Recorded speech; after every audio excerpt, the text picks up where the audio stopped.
أعوذ بالله من الشيطان الرجيم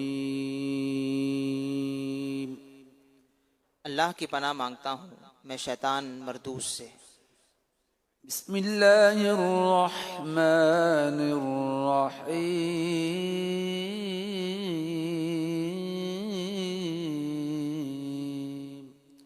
اللہ کے نام سے شروع جو نہایت مہربان رحم والا۔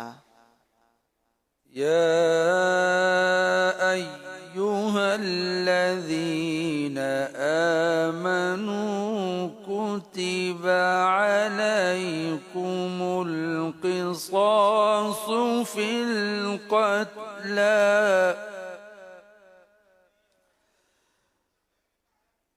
الحر بالحر والعبد بالعبد والأنثى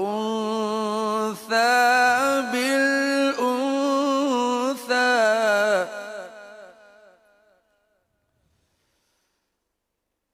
فمن عفي له من أخيه شيء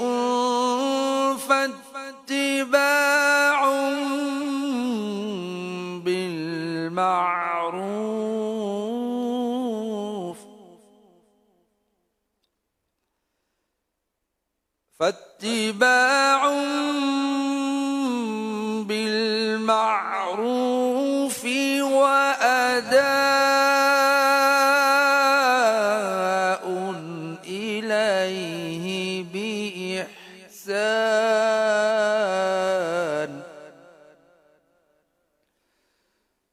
ذلك تخفيف من ربكم ورحمة فمن اعتدى بعد ذلك فله عذاب أليم۔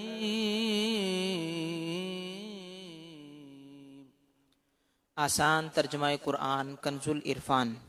اے ایمان والو، تم پر مقتولوں کے خون کا بدلہ لینا فرض کر دیا گیا، آزاد کے بدلے آزاد اور غلام کے بدلے غلام اور عورت کے بدلے عورت، تو جس کے لیے اس کے بھائی کی طرف سے کچھ معافی دے دی جائے تو اچھے طریقے سے مطالبہ ہو اور وارث کو اچھے طریقے سے ادائیگی ہو کہ تمہارے رب کی طرف سے آسانی اور رحمت ہے۔ تو اس کے بعد جو زیادتی کرے اس کے لیے دردناک عذاب ہے۔ تفسیر تعلیم القرآن۔ زمانہ جاہلیت میں طاقتور قبیلہ قتل کا بدلہ لینے میں حد سے بڑھ جاتا تھا۔ اس طرح کے معاملات میں یہ آیت نازل ہوئی جس میں ظلم و زیادتی سے بچنے اور عدل و مساوات کا حکم دیا گیا کہ تم پر مقتولوں کے خون کا بدلہ لینا فرض کر دیا گیا، اور جو قتل کرے اسی کو قتل کیا جائے، آزاد کے بدلے آزاد، غلام کے بدلے غلام اور عورت کے بدلے عورت کو، اور جس قاتل کو مقتول کے وارث کچھ معاف کر دیں، جیسے مال کے بدلے معاف کرنے کا کہیں، تو وارث شدت و سختی کے بغیر اچھے انداز میں مطالبہ کریں، اور قاتل خون بہا کی ادائیگی میں اچھا طریقہ اختیار کرے، ادائیگی میں تاخیر اور مال میں کمی نہ کرے۔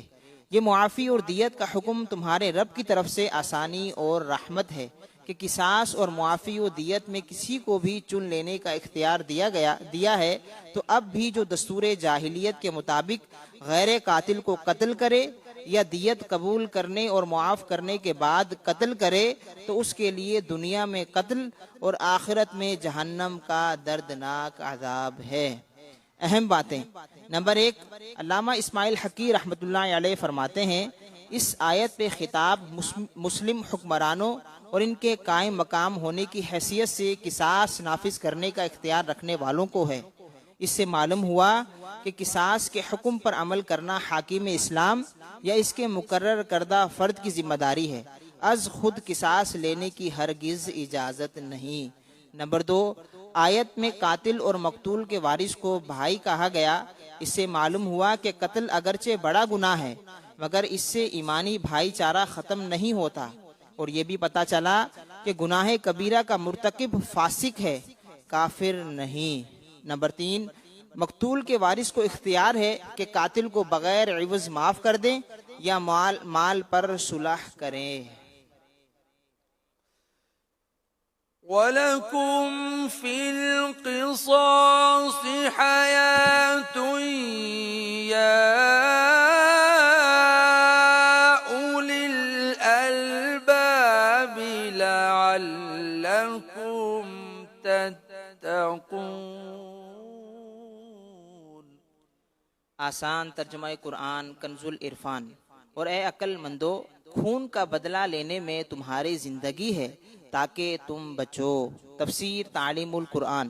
یہاں قصاص کا حکم دینے کی حکمت بیان فرمائی کہ اے عقل مندو، قتل کے بدلے قتل کرنے میں تمہاری زندگی ہے، اور اس طرح کے قصاص میں قتل ہونے کے ڈر سے آدمی دوسرے کو قتل کرنے سے رکے گا، اور یوں دو جانیں قتل سے محفوظ رہیں گی۔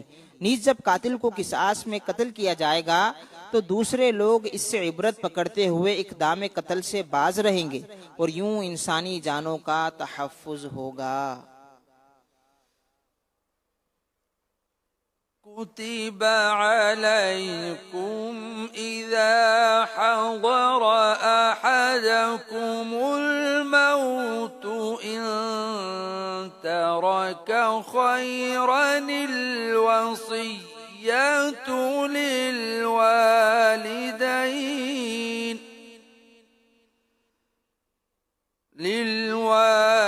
للوالدين والأقربين بالمعروف حقا على المتقين۔ آسان ترجمہ قرآن کنز العرفان۔ تم پر فرض کیا گیا ہے کہ جب تم میں سے کسی کو موت آئے تو اگر وہ کچھ مال چھوڑے تو اپنے ماں باپ اور قریب کے رشتہ داروں کے لیے اچھے طریقے سے وصیت کر جائے، یہ پرہیزگاروں پر واجب ہے۔ تفسیر تعلیم القرآن۔ وراثت کی آیت اترنے سے پہلے یہ حکم نازل ہوا کہ جب کسی کی موت قریب آنے کی نشانیاں ظاہر ہوں اور اس کے پاس مال ہو تو اس پر فرض ہے کہ اپنے ماں باپ اور قریبی رشتہ داروں کے لیے عدل و انصاف کے ساتھ وصیت کر جائے۔ اہم باتیں۔ نمبر 1، میراث کے احکام نازل ہونے کے بعد اس آیت میں مذکور وصیت واجب ہونے کا حکم منسوخ ہو گیا، البتہ وصیت جائز ہونے کا حکم اب بھی باقی ہے۔ اس مسئلے کی تفصیل کے لیے کتب فقہ کا مطالعہ فرمائیں۔ نمبر 2، کثیر مال ہو تو وصیت کرنا افضل اور قلیل ہو تو نہ کرنا، نیز تہائی مال سے کم میں ہی کرنا افضل ہے۔ صدق اللہ